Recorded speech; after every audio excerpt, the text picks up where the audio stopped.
Today, we're going to be looking at Charizard, the final evolution of Charmander. So, getting straight into it, 16 AC, pretty normal about CR9 that it's got. 152 hit points, which I think is a little high, but I think it's alright. Now, speed obviously 30, Fly, which is its big new characteristic because, as you can see here, it has wings now. Or, as that guy said in that one film, they fly now. Tell me if that film's actually any good and whether I should watch it or not. I don't know which one it is. I think it's Star Wars. Anyway, then we have the stats. Now you will probably immediately notice that his two highest stats are Strength and Dexterity. Strength is because he's a big, strong dragon. In the game, Attack is not his highest, which is basically what Strength is, but, I mean, come on, he's a big, strong dragon, and Dex is because his speed's really high, and Special Attack, sometimes we can use that as Dexterity, I don't know, man, I'm just gonna give him that for now. Con is pretty good, and the rest of them is whatever. Now, onto a trait. First of all, we have Blaze. In the game, it's when the Pokemon reaches a third of its health, its attack goes up. Now it's a similar thing here. Once it has 30 hit points remaining, it gets advantage on attack roll. Now you might be thinking, if you've seen my other videos, hang on a minute. Charmander and Charmeleon got their advantage once they got to half of their health. Yeah, this is true, but this is because they had a really low health, so they needed all the health that they can get. Now the Charizard here does not have that problem, so, you know, the caution for this to activate is much lower now. It's actually a fifth of its health, which is kind of ridiculous. Now we have Solar Power, which is the next ability. While in direct sunlight, Charizard's Flamethrower does an additional 1d10 fire damage upon hit. This is very strong, because often you will obviously be in the direct sunlight, and Flamethrower is already super powerful. And again, if you're familiar with my previous videos, you probably know that Solar Power used to increase Ember. Now, you'll probably notice that Ember isn't here anymore, and I will talk about that more in a bit. Water susceptibility, every gallon of water takes 1 cold damage. That's simple as.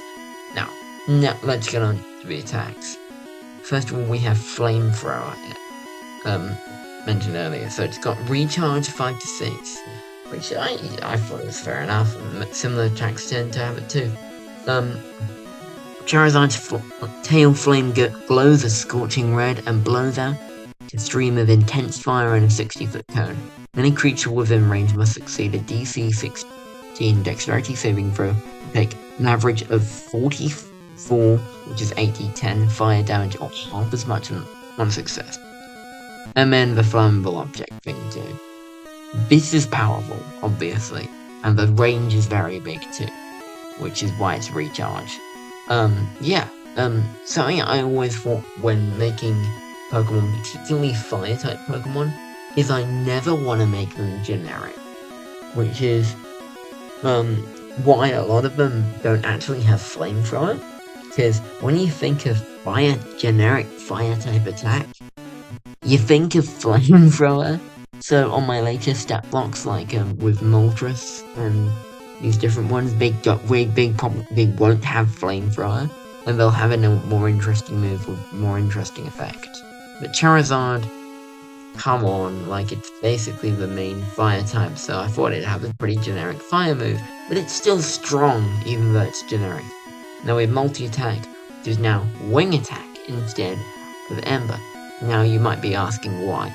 This is because, to put it quite simply, I just kind of thought that, yeah, sure, Charizard has wings now, but one can't just integrate that into it having a fly speed now, which, albeit, it's a very good fly speed, but I kind of wanted to give it more than just a fly speed. I wanted to give it an attack as well, so wing attack it was. then we have this new ability, other than Wing Attack, which was also new, which is Smokescreen, which is Charizard opens its mouth, releasing thick black smoke in a 30-foot radius, causing that area to become heavily obscured due to the smoke. Now, I did forget to put in an amount of time that this takes, but by the time that this video goes up, this will be edited to, say, after 1 minute. And when I say that, I mean, I don't know if I've mentioned this before or not, but all of these are real!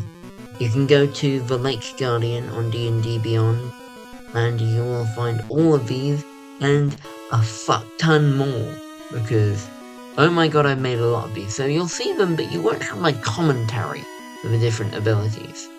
You can see them, and yeah, it'll be edited on there, and have the change. And I'll see you guys later.